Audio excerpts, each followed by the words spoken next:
Hello student, आपका हमारे YouTube channel NRDS classes में स्वागत है।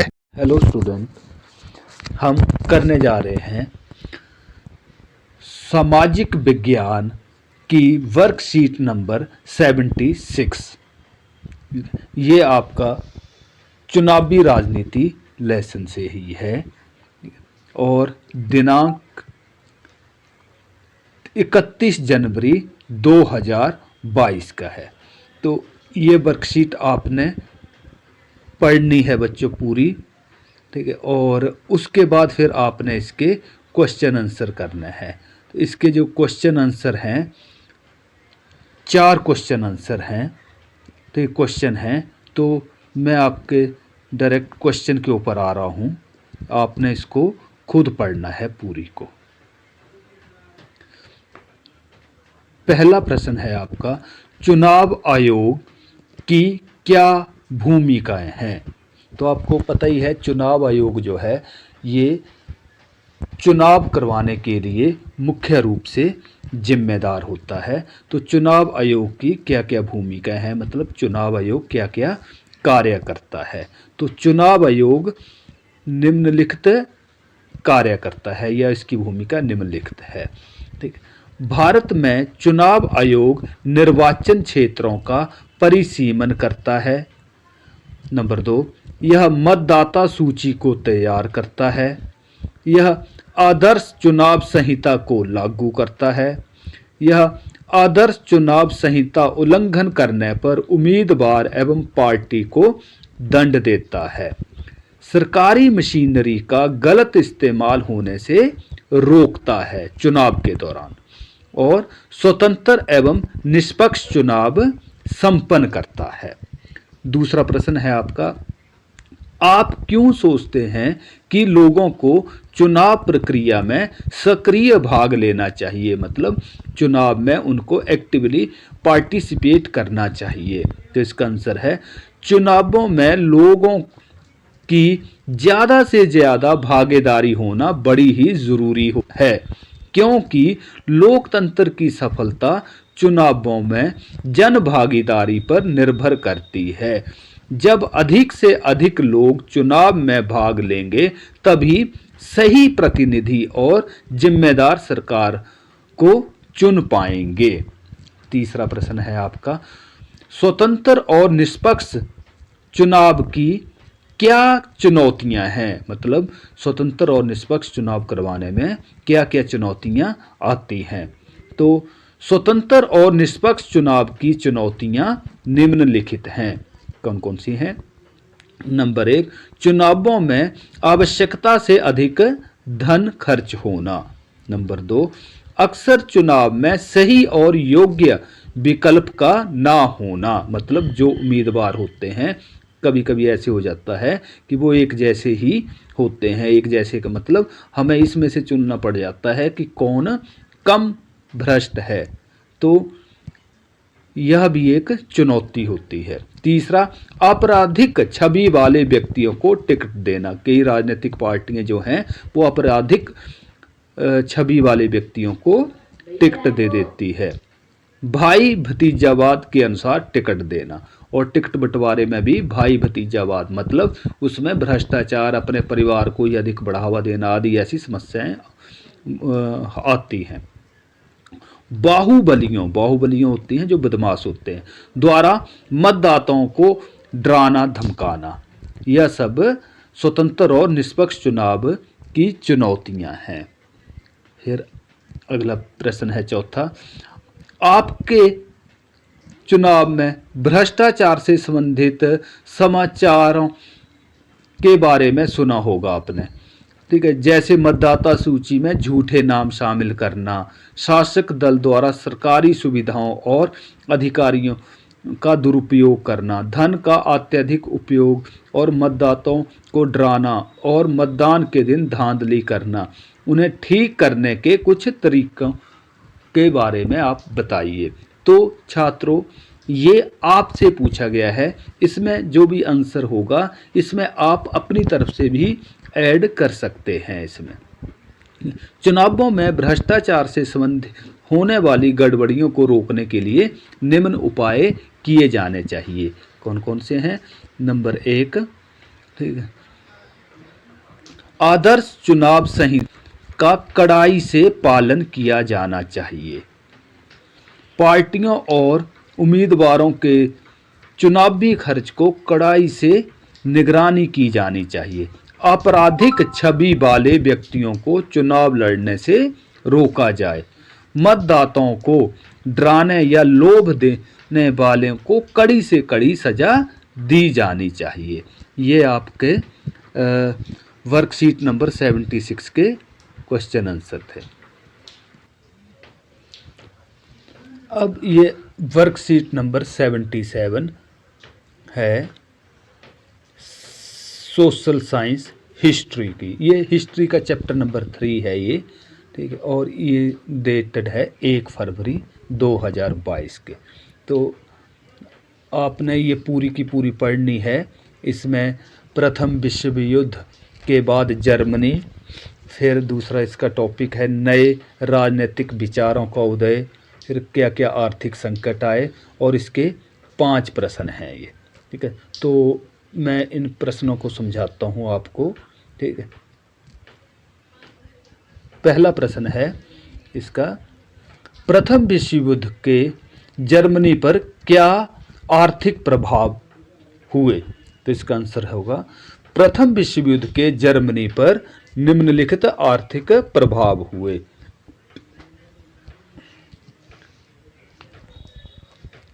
युद्ध का हर्जाना थोपे जाने की वजह से अर्थव्यवस्था पूरी तरह बर्बाद हो गई। किसकी? जर्मनी की बात कर रहे हैं हम, ठीक है। और स्वर्ण भंडार लगभग पूरी तरह समाप्त हो गए और मुद्रा का मूल्य तेजी से गिर गया और बेहिसाब महंगाई बढ़ गई। जर्मनी पर ये प्रभाव पड़े थे प्रथम विश्व युद्ध के बाद। दूसरा प्रश्न है इसका, वाइमर गणराज्य के सामने क्या क्या चुनौतियां थी? जो जर्मनी का जो राज्य है उसको वाइमर गणराज्य बोलते थे, जर्मनी की बात हो रही है। वाइमर गणराज्य के सामने निम्नलिखित चुनौतियां थी। क्या चुनौतियां थी? राष्ट्रीय सम्मान और प्रतिष्ठा को बचाने की चुनौती। दूसरी, आर्थिक रूप से हुए नुकसान से उभरने की चुनौती। तीसरी, बेहिसाब महंगाई को नियंत्रित करने की चुनौती। तीसरा प्रश्न है, प्रथम विश्व युद्ध के बाद जर्मनी में आए नए राजनीतिक विचारों के क्या कारण थे? तो आंसर है इसका, प्रथम विश्व युद्ध के बाद जर्मनी में आए नए राजनीतिक विचारों के कारण थे वर्साय की अपमानजनक संधि। नंबर दूसरा, राष्ट्रीय सम्मान और प्रतिष्ठा का खो जाना। तीसरा, जर्मनी पर कड़े आर्थिक और सैन्य। चौथा प्रश्न है, प्रथम विश्व युद्ध के बाद जर्मनी ने किस तरह से सामाजिक विचारों को प्रमुखता दी जाने लगी? इसका आंसर है, प्रथम विश्व युद्ध के बाद जर्मनी में सिपाहियों को आम नागरिकों के मुकाबले अधिक सम्मान दिया जाने लगा। इस बात पर जोर दिया जाने लगा कि पुरुषों को आक्रामक ताकतवर होना चाहिए। राष्ट्रीय सम्मान और प्रतिष्ठा प्रमुख मुद्दा बन गया। पांचवा प्रश्न है, यदि कोई सरकार प्रति वर्ष अनियंत्रित रूप से लाखों रुपए छापती है तो क्या परिणाम होंगे? इसका आंसर होगा, यदि कोई सरकार प्रति वर्ष अनियंत्रित रूप से लाखों रुपए छापती है तो उस देश की मुद्रा का मूल्य तेजी से गिर जाएगा और महंगाई बेहिसाब बढ़ जाएगी। बच्चों, ये है आपकी सामाजिक विज्ञान की वर्कशीट नंबर 78, 78वीं वर्कशीट है ये आपकी, जो कि दिनांक 2 फरवरी 2022 की है ये, ठीक है। इसमें लेसन वही है जो पिछली वर्कशीट 77 में चल रहा था, नाजीवाद और हिटलर का उदय। मतलब नाज़ीवाद और हिटलर का उदय कैसे हुआ। तो इसमें जो है आपके जो टॉपिक हैं, हिटलर का उदय, फिर नाज़ीवाद की प्रचार कला और लोकतंत्र का ध्वंस, मतलब लोकतंत्र की कैसे हिटलर ने समाप्त कर दिया। और फिर उसके बाद 4 प्रश्न हैं। ठीक है, तो अब हम प्रश्न करते हैं इनके। ठीक है, जैसे पहला प्रश्न है, हिटलर के उदय के क्या कारण थे। तो हिटलर के उदय के निम्नलिखित कारण थे। वर्साय की अपमानजनक संधि के बाद के हालात। नंबर 2, जर्मन अर्थव्यवस्था की बदहाली और आर्थिक महामंदी, बेहिसाब बढ़ती बेरोजगारी और भूखमरी, और जर्मनी राजनीतिक व्यवस्था में एक खालीपन आ जाना। दूसरा प्रश्न है, जर्मन लोगों से हिटलर ने क्या वादे किए। तो जर्मनी लोगों से हिटलर ने निम्नलिखित वादे किए थे। एक शक्तिशाली राष्ट्र की स्थापना करना। दूसरा, राष्ट्रीय सम्मान और प्रतिष्ठा को वापस दिलाना। बेरोजगारों को रोजगार दिलाना और नौजवानों को सुरक्षित भविष्य देना। तीसरा प्रश्न है इसका, पूरे देश में नियंत्रण स्थापित करने के लिए हिटलर ने कौन से कदम उठाए। ठीक है, मतलब जर्मनी में उसने पूरे में अपना नियंत्रण स्थापित करने के लिए क्या कदम उठाए।